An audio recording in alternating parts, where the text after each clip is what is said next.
À titre très personnel, je nourris une certaine méfiance vis-à-vis du terme communication. S'agissant des ONG, je préférerais le terme d'information ou de témoignage. Là, je crois que les ONG, elles sont dans leur mandat d'informer, de témoigner de ce qu'elles voient sur les terrains au cours de leurs actions. C'est vrai qu'il y a une facilité à céder à certaines images. L'iconographie en matière humanitaire est importante. Donc on va effectivement peut-être recourir plus facilement à une image d'enfant, une image de femme. Et néanmoins, que l'on fasse la communication soi-même ou qu'on la fasse avec des grandes agences, on va tomber dans des travers, souvent de bonne foi, c'est-à-dire en voulant vendre sa cause, quoi. Et alors qu'on devrait simplement la défendre. Voilà.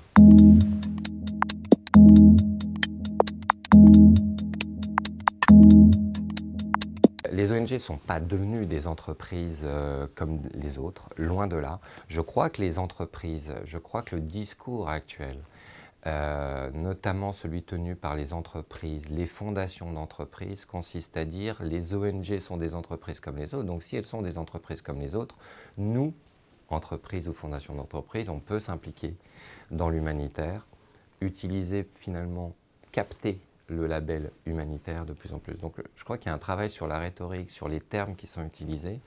Et dans mon livre, c'est notamment un travail de déconstruction de ce discours selon lequel finalement il y aurait une convergence de vues et d'intérêts, mais d'intérêts au sens noble du terme, à ce qu'il y ait une alliance entre les ONG, les entreprises, les États, les militaires, hein, une sorte d'alliance sacrée pour vaincre les maux de la planète. Voilà, je crois que c'est ça que j'ai essayé de décortiquer, de déconstruire. Sur un plan historique, on va quasiment arriver aux 50 ans de la naissance des ONG French Doctors. Hein. Je parle du mouvement French Doctors. Voilà, ils sont nés en gros, enfin l'embryon était au Biafra, au Nigeria en 68 à peu près. Et le lancement des ONG French Doctors s'est fait d'une certaine manière avec les journalistes. C'est-à-dire qu'à l'époque, fin des années 60, début des années 70, les journalistes étaient vraiment des compagnons de route des ONG. D'ailleurs, le terme French Doctor, c'est en fait un terme qui a été donné par les journalistes anglo-saxons qui ont vu des médecins français arriver au Biafra. Donc il y a eu voilà, ils ont été compagnons de route. Et les journalistes ont beaucoup aidé les ONG à émerger, à se développer, à se faire connaître. Et puis il y a une distance qui s'est créée entre les uns et les autres. Je pense qu'elle s'est justement créée parce qu'au fur et à mesure de leur développement, les ONG ont commencé non plus simplement à informer, à alerter, à témoigner, elles ont commencé à communiquer. Donc là, les journalistes, je pense, dans un excellent réflexe, se sont dit on ne va pas participer à cette communication, etc. Les ONG, elles sont là effectivement d'abord pour soigner. Enfin, quand c'est des ONG médicales, elles sont là pour soigner, elles sont là pour... voilà. Au-delà de ça, elles sont là pour informer, pour alerter, pour ce qu'on appelle faire du plaidoyer, pas très loin de la plaidoirie, mais c'est effectivement alerter les médias, alerter les populations à travers les médias. Mais elles ne sont pas des médias. Et je ne crois pas qu'elles doivent se transformer en médias.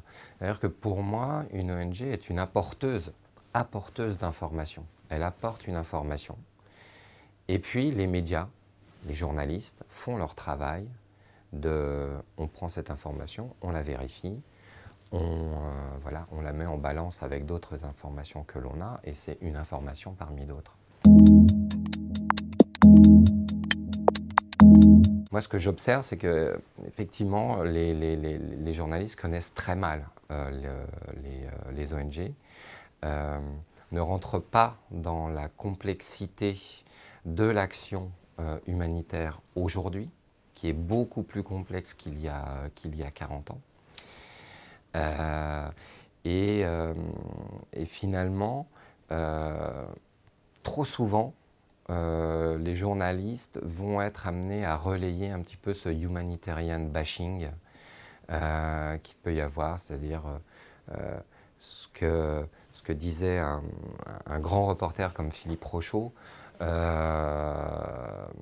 j'ai interviewé pour le prochain numéro, par exemple, de la revue alternative humanitaire, qui lui a connu les ONG il y a 30-40 ans. Et voilà, c'est un peu comme un marronnier, quoi. À chaque nouvelle crise, trop souvent, et lui-même le dit, mes collègues vont aller sur des choses, les secours ne sont pas organisés, ça marche mal, il y a trop d'ONG, etc.